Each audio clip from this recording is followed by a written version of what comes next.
Bonjour Belinda Cannon. Bonjour. Vous êtes romancière, essayiste et vous publiez Comment écrivent les écrivains aux éditions Thierry Marchès. Alors en fait, bien souvent on se demande pourquoi on écrit. Je me souviens par exemple de la réponse de Beckett, Boncassa, lorsqu'on lui demandait pourquoi il écrivait. Vous vous êtes demandé comment on écrit et là on se trouve face à une interrogation inédite. Il y a eu différents ouvrages sur la manière dont les écrivains vivent leur écriture. Moi, je me souviens d'un livre de Philippe Roth, Shop Talks, donc Parlons boutique. Mais alors, généralement, dans ces livres, c'est auteur par auteur.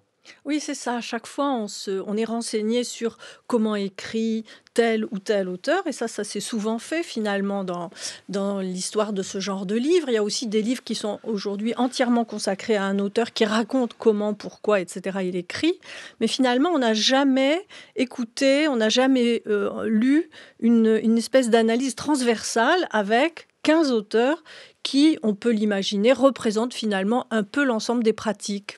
Et c'est ce que vous proposez. Alors vous êtes allé bien tout simplement à la rencontre de 15 écrivains, Nathalie Azoulay, Jean-Christophe Bailly, Emmanuel Carrère, François-Henri Désérable, Jean Echenoz. Vous les avez choisis comment d'ailleurs? Alors, je vais vous expliquer. Je les ai choisis d'abord parce que je les estimais, je les ai choisis souvent par amitié, et j'ai aussi voulu croiser un certain nombre de critères. Par exemple, il y a autant de femmes que d'hommes. Il y a aussi un critère de génération, c'est-à-dire qu'il y a des auteurs qui sont très jeunes et puis des auteurs plus âgés, plus confirmés, disons, dans leur pratique. Et puis enfin, le troisième grand critère, je dirais, c'était la multiplicité de leurs pratiques, c'est-à-dire qu'il y a des poètes, des essayistes et des romanciers, et aussi des auteurs de récits.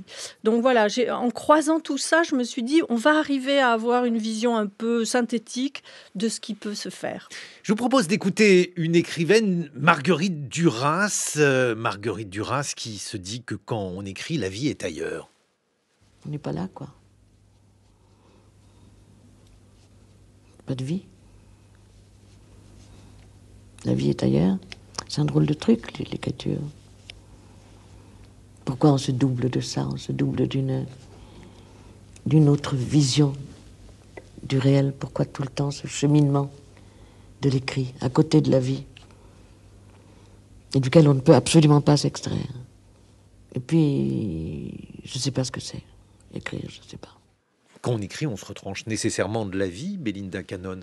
Absolument. Tout à l'heure, vous faisiez écouter un morceau de Woolf. Le Woolf dit bien cela. Pour réussir à parler de la vie, il faut se mettre à l'écart, il faut se mettre de côté. Sinon, on n'y arrive pas. Alors, pourquoi on se retranche? Pourquoi on se met à côté?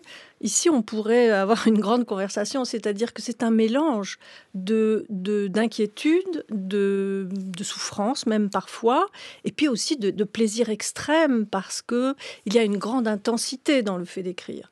Donc c'est toujours ce balancement entre une inquiétude et une grande joie liée à l'intensité.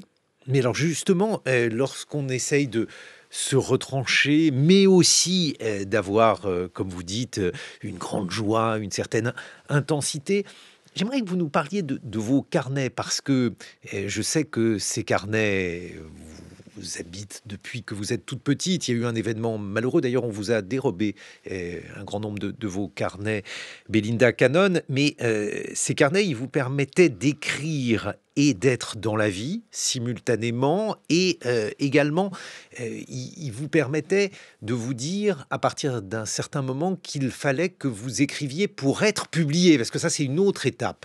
Exactement. C'est-à-dire, j'ai toujours tenu des carnets, ce qu'on appelle des journaux intimes, mais sauf que fait-on avec les journaux intimes? Donc moi, je tenais des journaux intimes depuis l'enfance, où en effet, on trouvait deux types de notation. Il y avait à la fois la vie, ce qui se passait, je racontais ce qui se passait dans ma journée, autour de moi, etc. Et puis, il y avait aussi, j'en ai pris conscience très tard, il y avait aussi une partie de réflexion, les idées, les choses qui me paraissaient importantes, que j'encadrais dans ces carnets. Évidemment, plus tard, quand j'ai commencé à écrire, les carnets m'ont servi de laboratoire. C'est-à-dire, moi, je réfléchis en écrivant, en fait. Pour arriver à affûter ma pensée, il faut que je la porte par écrit.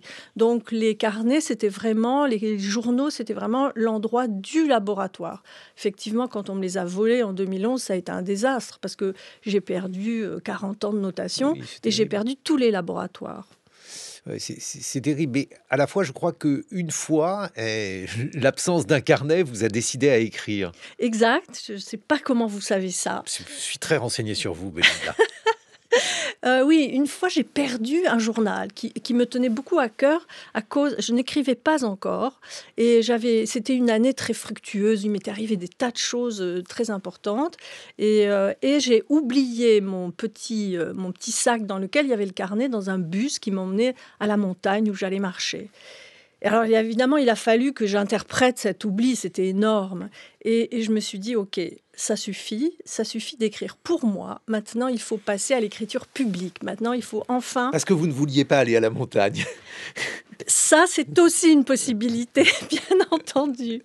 Et ça fait partie, c'est la deuxième hypothèse. Mais vous savez, parfois, on a des actes comme ça qui sont tout à fait polis. Non, mais absolument, tous les actes sont polysémiques. Mais ce qui est intéressant, c'est que justement, vous vous êtes dit, Belinda Cannon, que il était temps pour vous de passer à l'écriture pour être publié, peut-être d'ailleurs pour mettre, comment dirais-je, à l'extérieur de soi une certaine forme d'intériorité. Et je vais vous faire entendre justement Frédéric Dard, donc le papa de San Antonio, bien sûr, sur la manière dont il avait à faire avec son chien noir, comme on dit, sa mélancolie. Je veux dire qu'il y a des jours où un boucher doit mal couper sa viande parce qu'il est triste, ou un menuisier doit pas donner les mêmes coups de rabot s'il a le bourdon que s'il est joyeux. Mais c'est pas, il faut pas non plus en faire une coquetterie. Elle est fortuite et irrépressible. Mais c'est ça qui domine, c'est la jubilation de l'écriture et rien d'autre, quoi. Et je vous dis encore une fois, moi je peux pas en parler.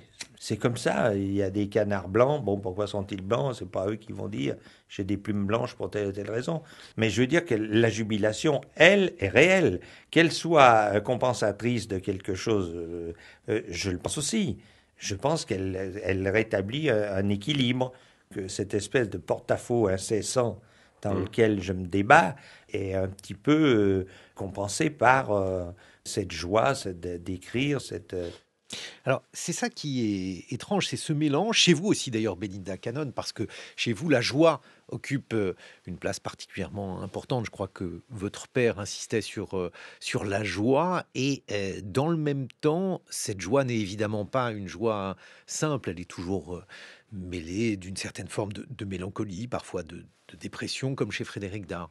Oui, d'inquiétude, moi je dirais plutôt. C'est-à-dire qu'il y a à la fois le mouvement vers la joie qui est très important parce que ça me paraît être, cette recherche du bonheur, disons, me paraît être l'objet philosophique le plus raisonnable qu'on puisse avoir. Et puis évidemment, il y a l'inquiétude et c'est pas aujourd'hui qu'elle va s'apaiser vu l'état du monde. Mais dans ces deux mouvements, ce que dit très bien Frédéric Dard dans l'extrait que vous avez choisi, c'est ça. C'est à la fois une inquiétude, c'est une difficulté, une mise en péril souvent. Et puis d'un autre côté, il parle de jubilation. Et il a raison, parce qu'il y a quelque chose de profondément joyeux dans cette tension vers la réalisation d'une page, d'un livre. Chaque écrivain a une sorte de petit truc. Je sais que vous adorez ces petits trucs. Alors, par exemple, il y a les 1000 mots de Nicolas Mathieu. Ah, ça, c'est extraordinaire. Alors, quand j'ai interrogé ces écrivains, vous savez, je reviens un peu sur la fabrication du livre. Comme ça faisait très longtemps que je m'intéressais à ces questions de routine, de rituel, de comment on s'y prend, comment on fait par rapport à la peur, justement. On a peur d'écrire, c'est difficile, ça pose des tas de questions, ça nous remet en question. Comment on fait pour s'en sortir? Alors, on s'invente des routines, des rituels, des tas de choses. Et il y a des tas de procédés. Et donc, je suis allée à la rencontre des écrivains, de ces amis, disons, et j'ai parlé avec eux pendant 1 heure, je les ai enregistrés. Et ce qui me paraît très important dans l'écriture, c'est comment on réussit à se faire lâcher prise. Comment on réussit à engager dans l'écriture autre chose que l'intention, la volonté, la rationalité. Parce qu'il faut aller puiser un petit peu plus profond. Et si on ne va pas dans ce petit peu plus profond, alors on fait des livres qui illustrent des idées, mais qui ne sont pas nourris par cette, disons, pour synthétiser, par cette humanité qui est nécessaire à la fabrication du bon livre. Et alors j'avais adoré Nicolas Mathieu, je savais qu'il disait toujours qu'il s'obligeait à écrire 1000 mots par jour. Il s'oblige à écrire 1000 mots par jour. Alors voilà une contrainte qui a l'air complètement absurde. Pourquoi 1000 mots? Eh bien, dit-il, parce que au bout de 600 mots, il a dit tout ce qu'il avait à dire, tout ce qu'il avait l'intention de dire. Mais pas question d'arrêter avant d'avoir atteint les 1000 mots. Donc il va écrire 400, 500 mots de plus que ce qu'il avait envie et l'intention de dire. Et, conclut-il, dans ces 400 ou 500 mots que je me suis arraché n'importe comment, c'est là souvent qu'il y a le meilleur. Et c'est intéressant. Pourquoi il y a le meilleur? Il y a le meilleur parce que justement, il a mis en branle une espèce de processus d'écriture, je dirais pas automatique, mais presque. Et c'est là que, lâchant un peu la raison et la rationalité, c'est là que sont venues s'exprimer les choses passionnantes. Et je crois que les écrivains ont toujours des stratégies pour arriver à se lâcher prise. Dans votre livre, Belinda Cannon, comment écrivent les écrivains aux éditions Thierry Marchès, alors vous citez le sculpteur Brancusi. Alors il dit quelque chose d'étrange. Les choses ne sont pas difficiles à faire. Ce qui est difficile, c'est de nous mettre en état de les faire. Oui, c'est très important. C'est vraiment le projet, au fond, de tout ce livre, c'est de raconter comment les écrivains se mettent en état d'écrire. Parce que vous savez, on connaît tous des tas de gens qui ont des tas d'idées, des tas de bonnes idées, qui ont un très beau style, qui ont des tas de choses à dire et à faire, et ils n'y vont jamais. Et ils n'y vont jamais parce qu'il y a aussi cette considération de se mettre en état de les faire, les choses, se mettre en état de faire les livres. Et c'est ça à quoi je me suis intéressée. Comment on fabrique cet état psychique, mental, ces conditions qui font qu'on va y arriver, on va y aller, on va faire le livre. Et on va faire le livre, alors par exemple, dans un canapé. Ça, c'est Nathalie Azoulay. Ah, ça m'a fascinée. Un jour, j'ai découvert que Nathalie travaillait dans son canapé, pourquoi pas, mais qu'elle n'avait même pas de bureau, ni la pièce, ni la table. Ça m'a complètement fascinée parce que moi, j'ai un bureau, je l'adore, je le choisis, je l'entretiens. Et je me suis dit, tiens, il y a des écrivains qui n'ont pas de bureau. Et en effet, quand je me suis mise à interroger tous mes camarades, il y en a des tas qui n'ont pas de bureau. Nicolas Mathieu, Maria Pourchet, il y a des tas qui n'ont pas de bureau. Alors Maria Pourchet, même, elle va loin dans l'absence de bureau. Ah oui, elle va dans le cause, elle va se retirer, elle va ailleurs, mais aussi parce qu'elle parle d'un écrit. état de sauvagerie. Elle écrit d'une façon particulière, elle écrit dans ce que j'ai appelé par flambée, c'est-à-dire qu'elle écrit pendant un moment très intense et puis ensuite elle arrête. Et alors là, c'est aussi deux grandes catégories d'écrivains. Il y a ceux qui pratiquent la régularité, et puis comme moi, et puis il y a ceux qui écrivent par flambée. Mais je dois dire, il me semble qu'en vieillissant, les auteurs ont tendance à écrire plutôt dans la régularité. C'est ça qui se met en place, c'est la routine de chaque jour. Oui, il y a quelque chose de fascinant, c'est pour ça que moi j'ai toujours trouvé que Simenon était une sorte de mécanique très étrange. On l'écoute au micro de Jacques Chancel. C'est parce que mes livres ne sont pas du tout écrits avec l'intelligence, mais avec ce que j'appelle l'intuition, et ce que Freud appelle l'intuition. Et ça les passionne toujours, enfin ça les intéresse toujours. C'est quelque chose qu'on ne contrôle pas. Lorsque je me mets à la machine le matin, je ne sais pas du tout ce que je vais écrire, et je dirais bien que je suis mes doigts. Je ne réfléchis pas la veille à ce que je vais écrire, je ne me dis pas il y aura ceci, il y aura cela, je ne sais rien du tout, mais je laisse aller. J'ai une vraie passion pour les polygraphes. Alors Simenon en est un exemple étonnant. Je ne sais plus combien il a écrit de livres, combien il écrivait par jour. Je crois qu'en 3 ou 4 jours, il faisait un Maigret. Oui, c'est ça, il écrivait très vite et alors avec un cadre extrêmement strict et là vraiment obsessionnel, pour le coup, très obsessionnel.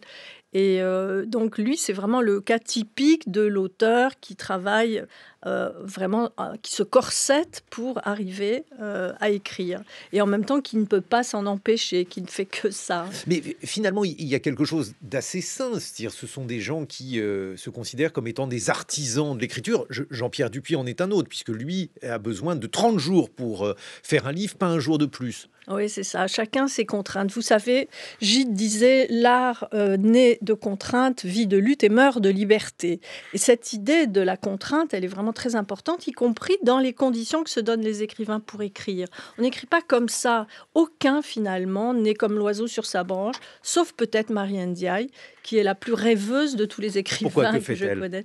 Mais alors, elle ne se fixe absolument aucune contrainte. Elle compte sur cette espèce de rêverie qui va finir par se matérialiser dans un livre. Et sans doute, mais c'est vraiment la seule que j'ai rencontrée qui soit fait sur ce modèle. Mais peut-être aussi parce que les autres ont un rapport, une nécessité d'écrire. Alors, nécessité d'écrire, d'ailleurs, le terme est évidemment complexe. Bon qu'à ça, oui, comme disait Beckett, vous le citiez tout à l'heure. Oui, il y a une nécessité absolue d'écrire. S'il n'y a pas la nécessité, on ne le fait pas parce que c'est quand même difficile pour plein de raisons qu'on pourra peut-être évoquer. On va en parler dans une vingtaine de minutes. Belinda Cannon, le nouveau nom de l'amour, c'est aussi l'un de vos ouvrages. Mais non, vous me faites nom de la main, mais c'est un livre que vous avez écrit. Alors, il est aux éditions Stock. Et comment écrivent les écrivains? C'est aux éditions Thierry Marchès. Vous avez bien signé ces 2 livres, Belinda. Absolument. Alors, on vous retrouve dans une vingtaine de minutes. Et en attendant, c'est le journal. Belinda Cannon, je vous ai invité parce que vous êtes demandé non pas pourquoi les écrivains écrivent, mais comment ils écrivent. On aurait pu aussi s'interroger, puisque c'est le salon du livre de Paris, on aurait pu s'interroger aussi sur la manière dont ils achètent des livres, puisqu'on imagine que la plupart d'entre eux sont de grands lecteurs. On a entendu d'ailleurs un sujet sur le livre d'occasion. Vous en pensez quoi du livre d'occasion, Belinda Cannon? J'en pense que c'est un véritable problème. Et d'ailleurs, à la Société des gens de lettres, dans laquelle je milite activement, on s'émeut de cette histoire du livre d'occasion. Parce que vous savez, ça pose des tas de problèmes. Le problème d'abord du fait que le prix unique du livre, qui a été une invention extraordinaire qui date de 1981, est mis à mal par le livre d'occasion, qui est vendu à n'importe quel prix, par le fait que la visée démocratique, qui a l'air démocratique, tout le monde va pouvoir s'acheter des livres, ils coûteront moins cher. Et comme vous l'avez fait entendre tout à l'heure, elle est complètement fausse. C'est-à-dire qu'en réalité, c'est bien les CSP+ qui achètent des livres d'occasion. C'est pas du tout les gens qui manquent d'argent. C'est au contraire ceux qui sont déjà des lecteurs. Et puis surtout, ce marché du livre d'occasion, c'est plus du tout entre les gens, entre les lecteurs que ça circule. Il y a vraiment 4 gros opérateurs du livre qui vendent des livres d'occasion. Et tout cet argent échappe entièrement à la fois aux auteurs qui sont toujours les plus mal lotis. Les gens oublient toujours, vous savez, qu'un auteur, ça touche au maximum 10% du prix du livre et plus souvent 5 ou 6. Donc déjà, l'auteur gagne pas grand-chose, mais sur les livres d'occasion, il gagne rien, mais l'éditeur non plus. C'est-à-dire que toute la chaîne du livre est mise en péril par cette circulation qui est en train d'augmenter du livre d'occasion. Donc c'est véritablement un problème.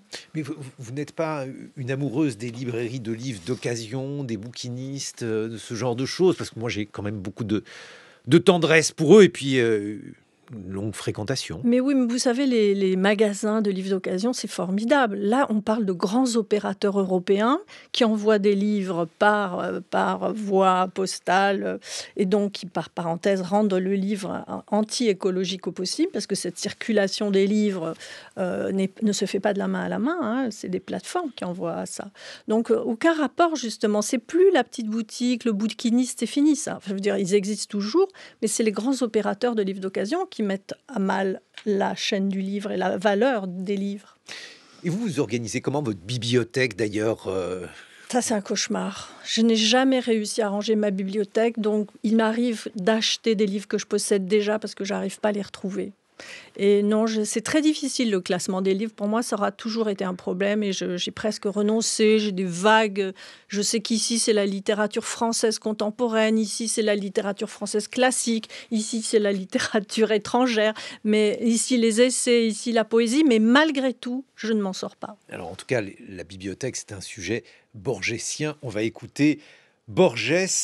Pourquoi écrit-il? Je ne vois pas mes histoires comme fantastiques. Quand je les écris, je les vois comme nécessaires, comme inévitables.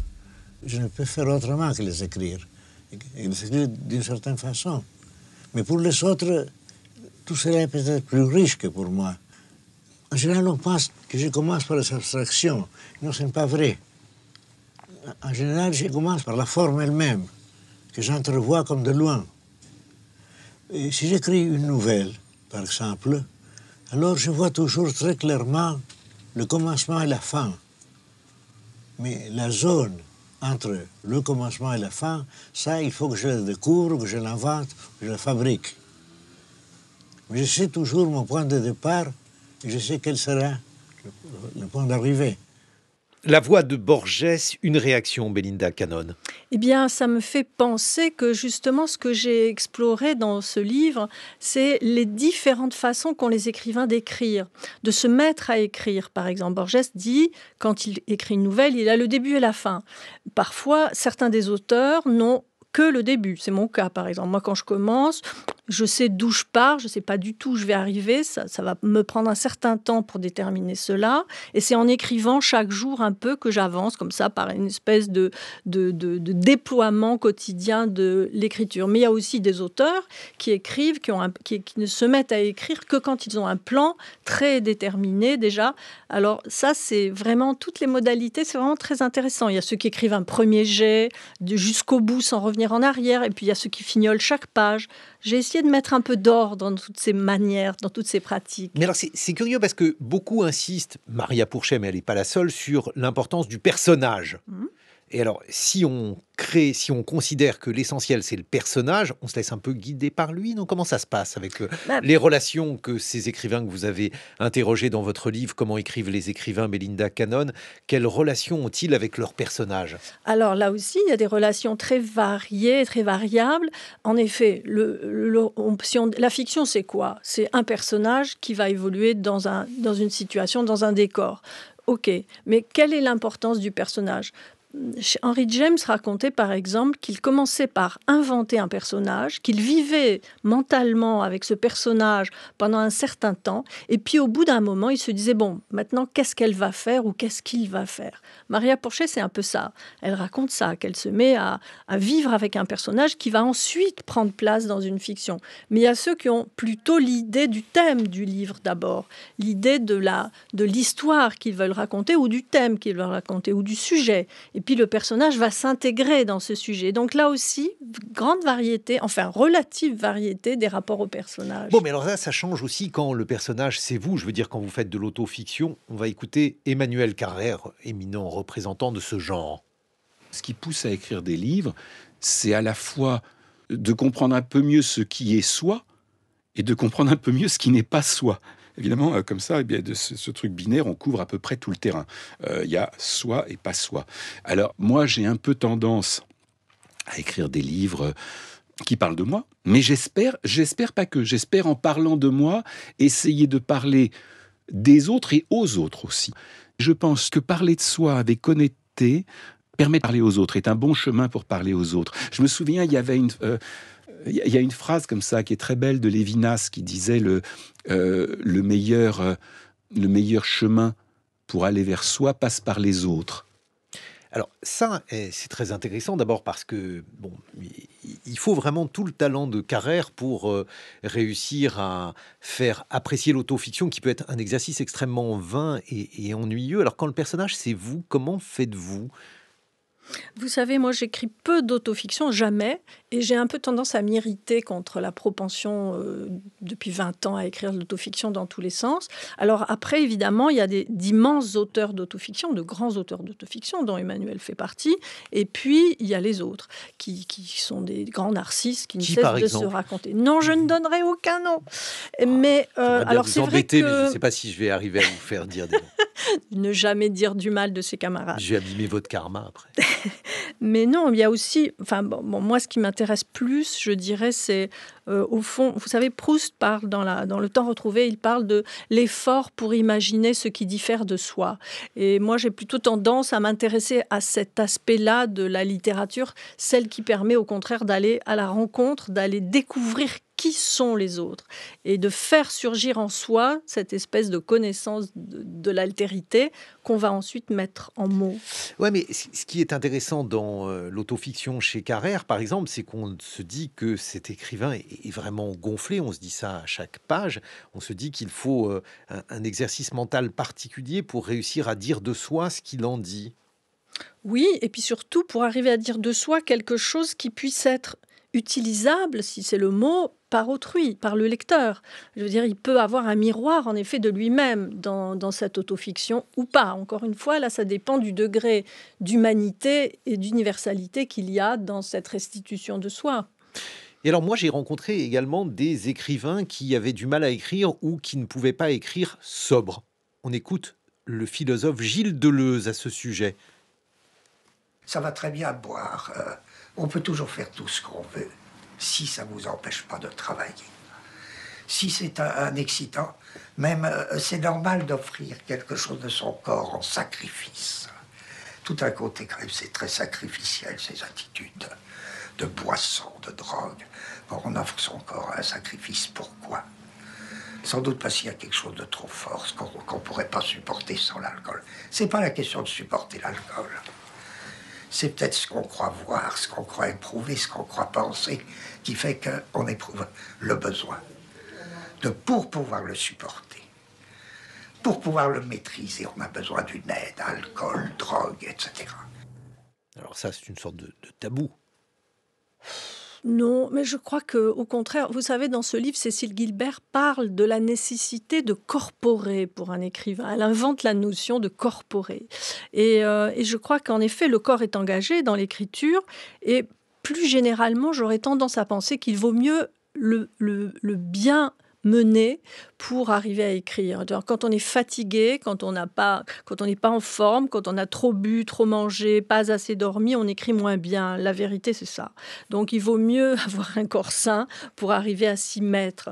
Maintenant, je comprends que Deleuze exprime ici une sorte d'angoisse sourde qui est aussi celle qui nous fait écrire.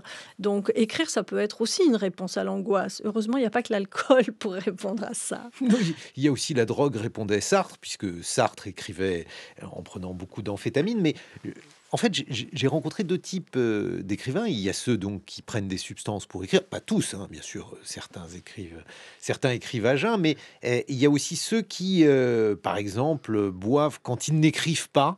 Je me souviens de l'un d'entre eux qui me disait: j'écris le matin et l'après-midi, lui ai-je demandé, et il m'a dit: bah, j'attends le matin.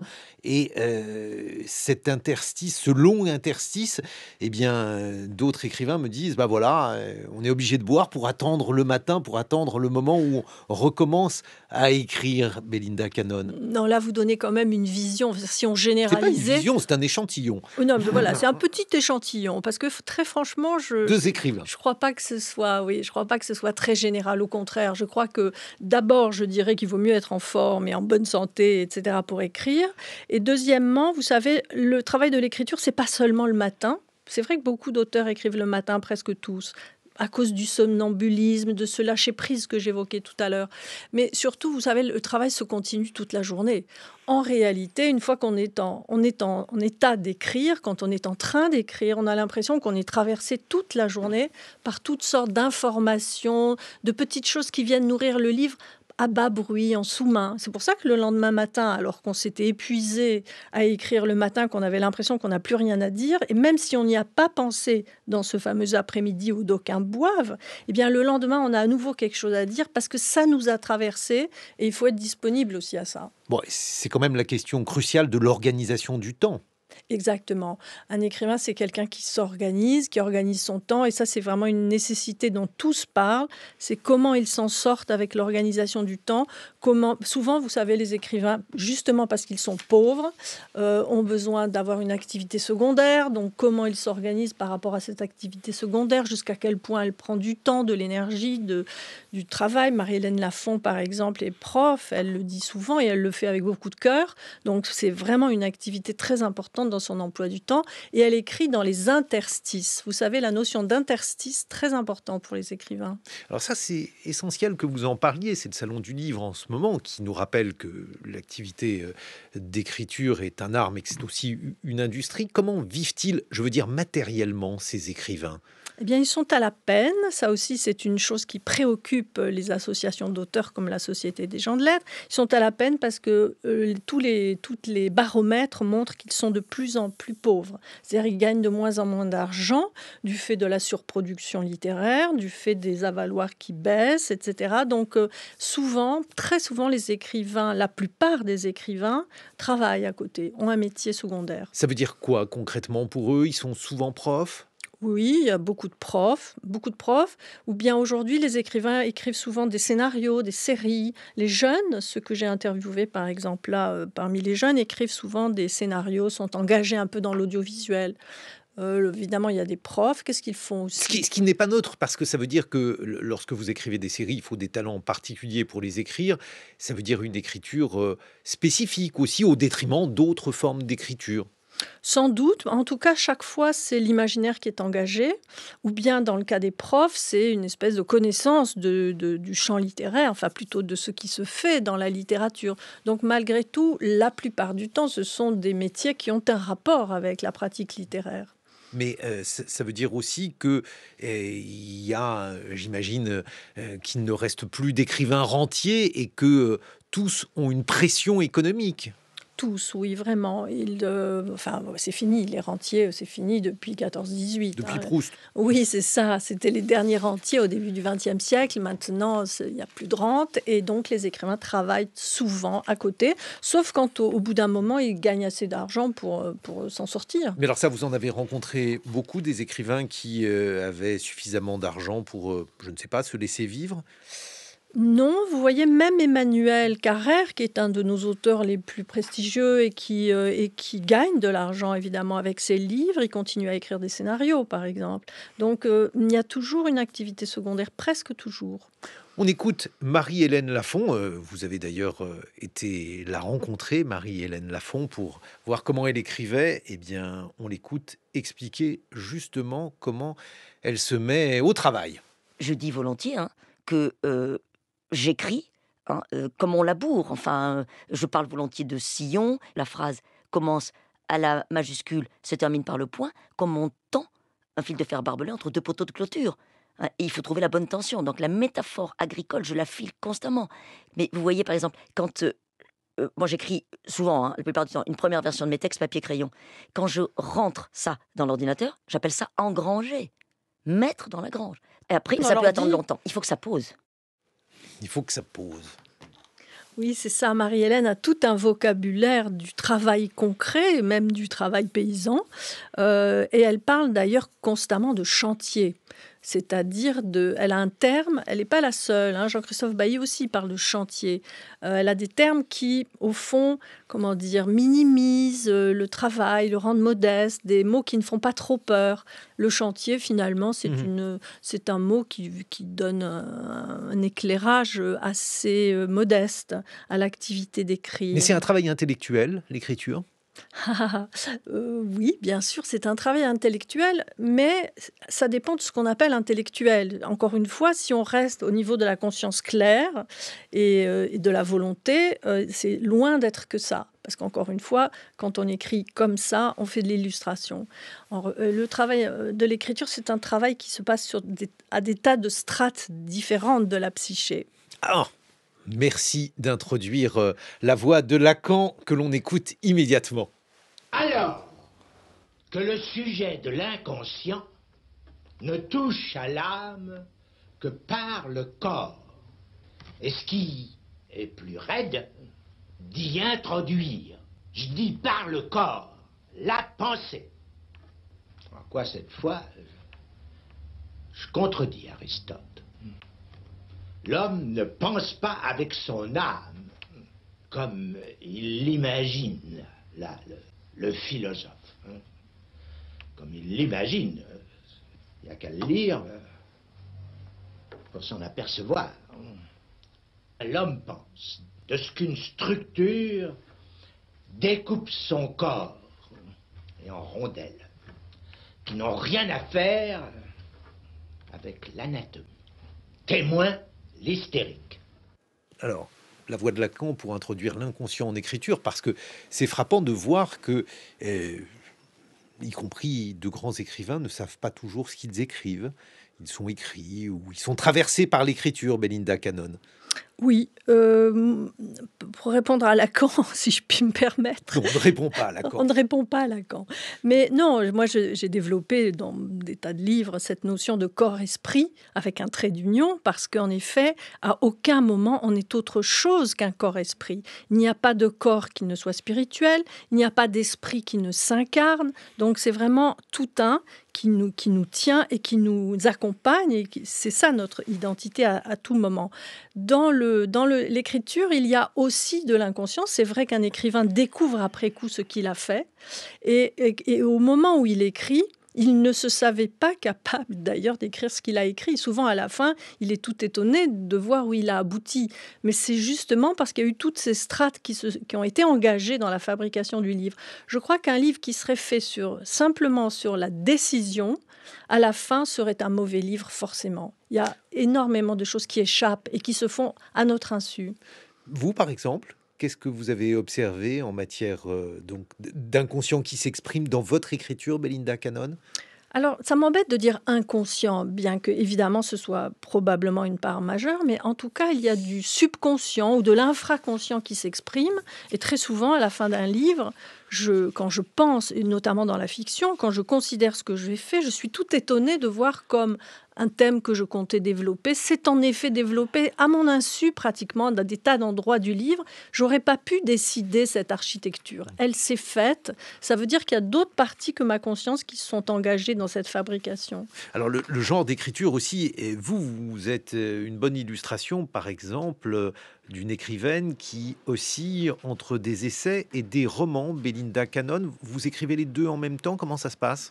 Non, jamais en même temps, mais en effet, je pratique plusieurs genres, et parce que justement, il y a la fiction qui met plus en œuvre l'imagination, la création de personnages, et qui répond peut-être à d'autres questions.